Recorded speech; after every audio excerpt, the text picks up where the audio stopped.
Hello and welcome to Global Eye. I'm Parikshit Luthra. Russian President Putin has said that Russia has successfully tested a new strategic missile. While addressing analysts and journalists, he said Russia has almost completed work on its intercontinental ballistic missile system. Meanwhile, Russian forces have launched drone attacks on Ukraine's Kharkhiv region, killing over 50 people and injuring many. One of the attacks saw missiles slamming into a grocery store and a cafe where people had gathered to mourn a fallen Ukrainian soldier. The strikes also hit a residential building in Kharkiv, killing a 10-year-old boy and injuring nearly 30 people. World leaders have condemned the attack. The US has called it horrifying. Ukraine's Zelensky has described the attack as a demonstrably brutal Russian crime. On the other hand, Russia denies targeting civilians. To take this forward, we are now joined by Russian affairs expert Fred Weir and former diplomat, Ambassador Deepak Bhojwani. Thank you very much for joining us, Ambassador Bhojwani. Vladimir Putin declaring that Russia has successfully tested a nuclear-powered, nuclear-capable cruise missile. What do you feel is significant about the timing of this declaration? Well, as we all know, President Putin has been talking about the capabilities Russia has, and he's been staring back at the West, NATO in particular, which he accuses of expanding towards Russia and in fact onto Russia's borders, something that he claimed even yesterday in the speech, in the intervention which you cited at the Valdai Forum. And he's always been saying that if this is the case, then we have the full right to, in fact, do what we need to defend ourselves. And if I'm not mistaken, I watched this intervention yesterday of President Putin, and he also cited the US refusal to ratify a test ban treaty, which he claimed Russia had ratified, to justify Russia's right to go ahead and develop further nuclear capabilities. Right. Those are important points because some in Russia and some senior journalists from Russian television have also called on Putin and urged him to carry out a nuclear detonation. Fred Weir, if I were to ask you about Putin's intentions, can we say that Russia's patience in this war against Ukraine is wearing thin?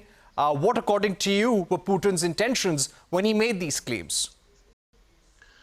I don't think it's correct to connect the breakdown of nuclear arms treaties and nuclear doctrine with the war in Ukraine. I think that Putin made it very clear in that same speech that Russian nuclear doctrine hasn't changed. Russia would only employ nuclear weapons in the event it was attacked by nuclear weapons as a retaliatory measure, or if the state was facing an existential crisis. Neither of those things obtain here, and so they're separate things. Russia continues its program of modernizing its nuclear arsenal, its delivery systems, which began after the United States pulled out of the anti-ballistic missile treaty, over 20 years ago now. Russia needed weapons, according to Russian military experts. They needed weapons that would be able to evade the missile defenses the United States is planning to deploy. And the Burevestnik, this nuclear-powered missile, which would have almost infinite range, is just one of many new strategic weapons that Russia is fielding. It's not a momentary thing. This program has been going on for many years, and it's not connected with the war in Ukraine. Right.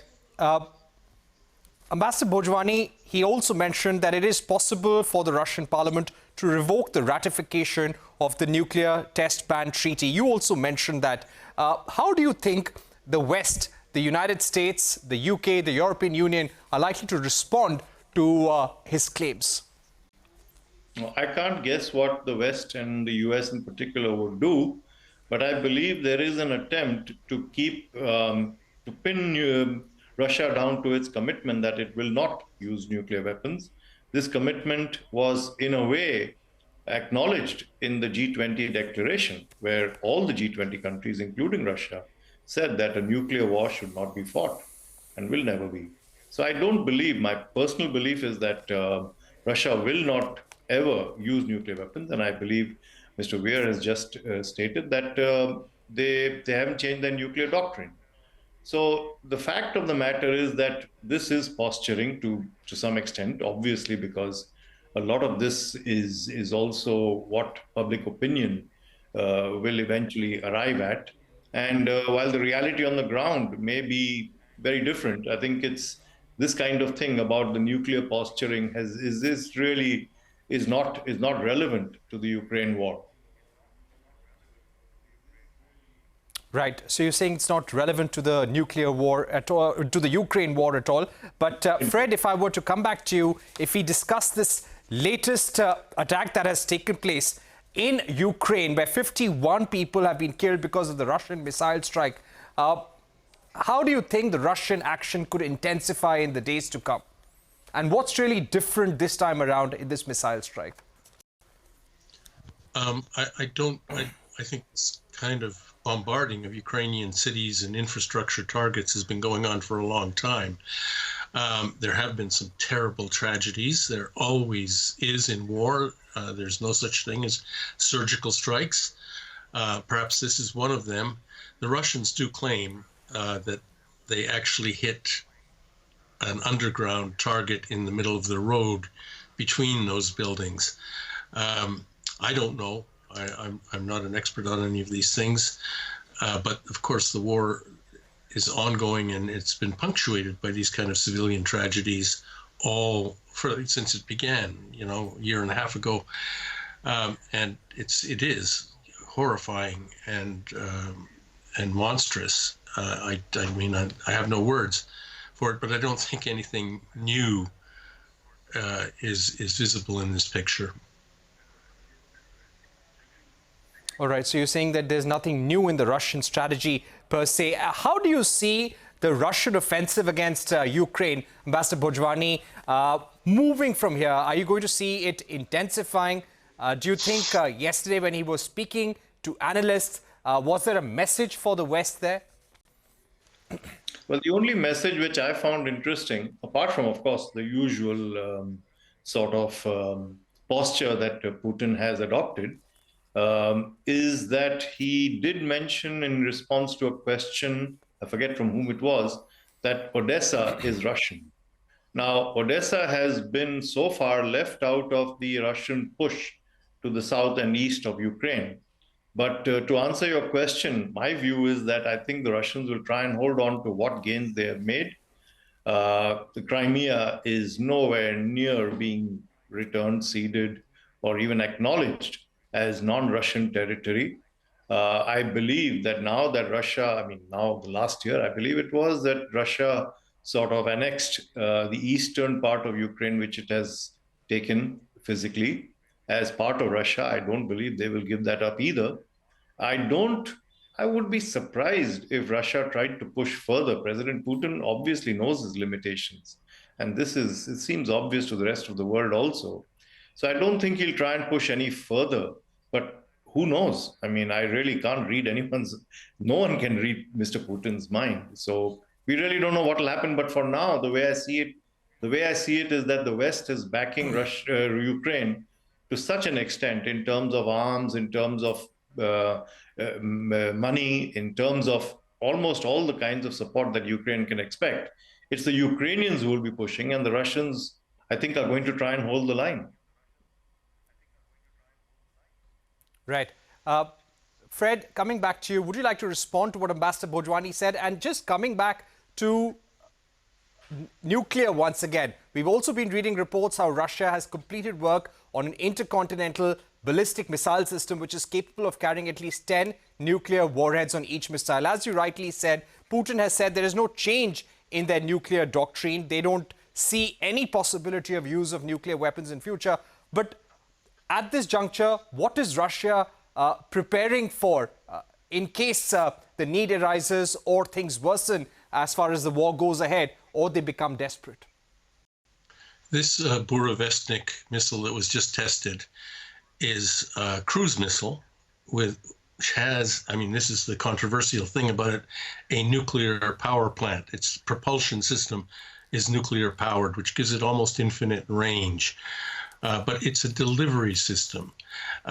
There's another ballistic missile that I think is coming online called the Sarmat. That's the one you mentioned with 10 individual warheads. These are not nuclear weapons themselves. There's no change in the type of warhead that they deliver. It's the delivery system, which, as I said, Russia has been developing in order to evade, to get around, to defeat the missile defense systems, the anti-missile systems that the United States has begun building, has also been developing since it pulled out of the anti-ballistic missile treaty 2 decades ago.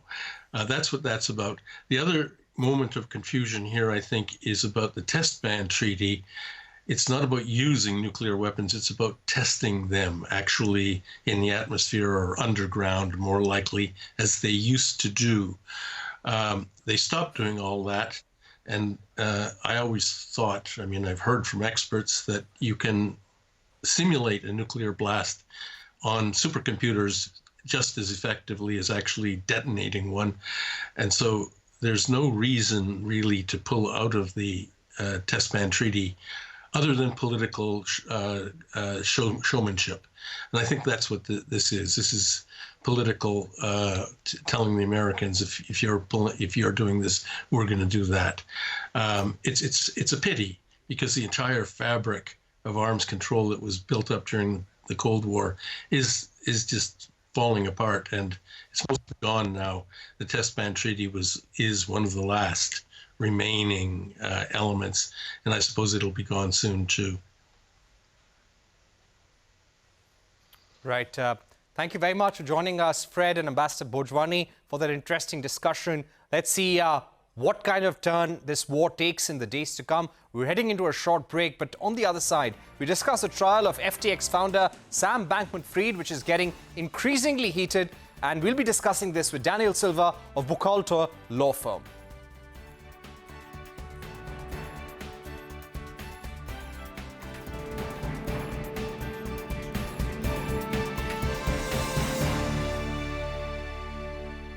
Welcome back. The trial of FTX founder Sam Bankman-Fried is getting increasingly heated as his close aides take the stand. The crypto boss is accused of using customers' money to finance his own risky investments at Alameda Research, a hedge fund he founded in 2017. The latest to testify is FTX's co-founder Gary Wang, who is testifying under a plea agreement. Wang told the federal court that he committed financial crimes at FTX with Bankman-Fried. A friend of Bankman-Fried, Adam Yedidia, shed some lights on the alleged vague boundaries between FTX and Alameda Research. He also said that Bankman-Fried was in charge of everything. However, Sam Bankman has pleaded not guilty for all the 13 criminal charges filed against him. In the opening defense, Bankman-Fried's lawyer said that he did not intend to defraud anyone and he acted in good faith.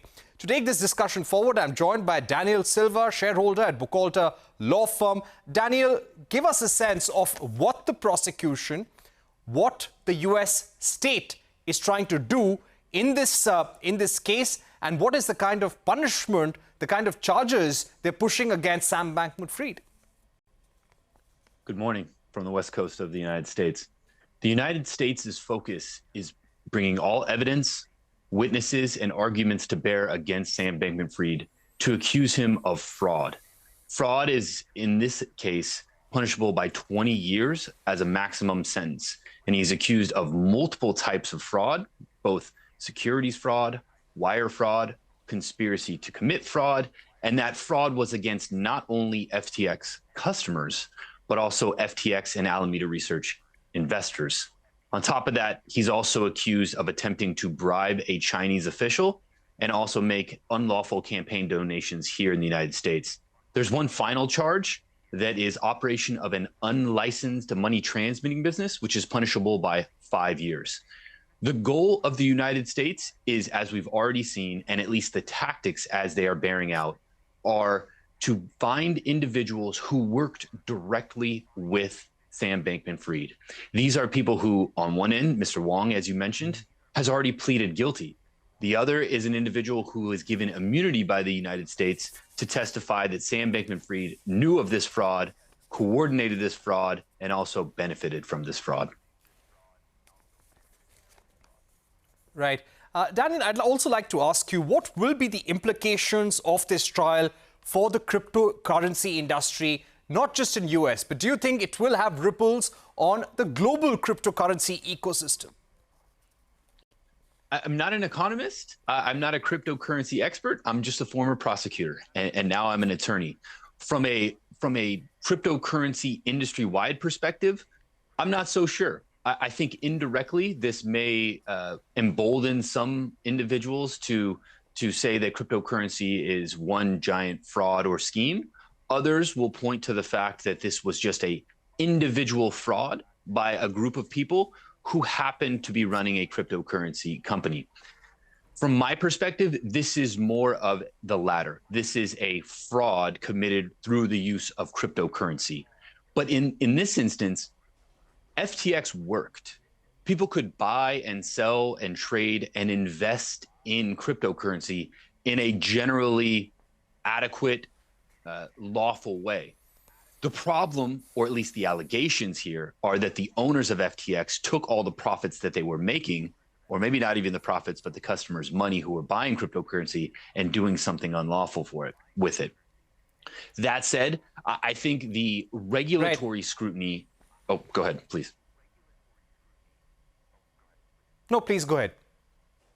I was going to say that the regulatory crackdown, so to speak, that's definitely happening in the United States and elsewhere in the world. I do think that the regulations will begin to catch up.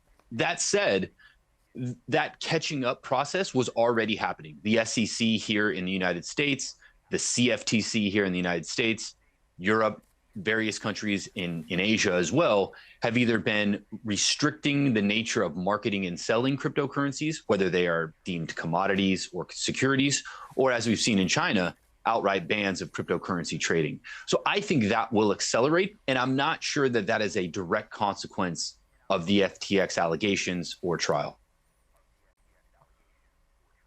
Right. Give us a sense of the kind of victims who may be part of this trial. We have been reading about them. What are there victims also who are pleading before the court? There may indeed be victims to testify at SBF's trial. In fact, in fraud cases, that's one of the most powerful types of evidence is if someone committed fraud, the allegation that must be proved by the United States is that someone developed a scheme or artifice to defraud or deprive someone of property. That suggests here that there are people who lost property. In this instance, investors who invested money under false pretenses, customers who didn't have their money that they tried to get out when FTX collapsed because FTX used it for improper or unlawful purposes. That is what the United States needs to prove. It's extremely powerful if they had a witness who said, I bought $10,000 worth of cryptocurrency, and when I tried to get it out, I could not. I'm now out $10,000. I couldn't go on the vacation I wanted. I couldn't buy the house I wanted. I couldn't pay for the medical care I needed.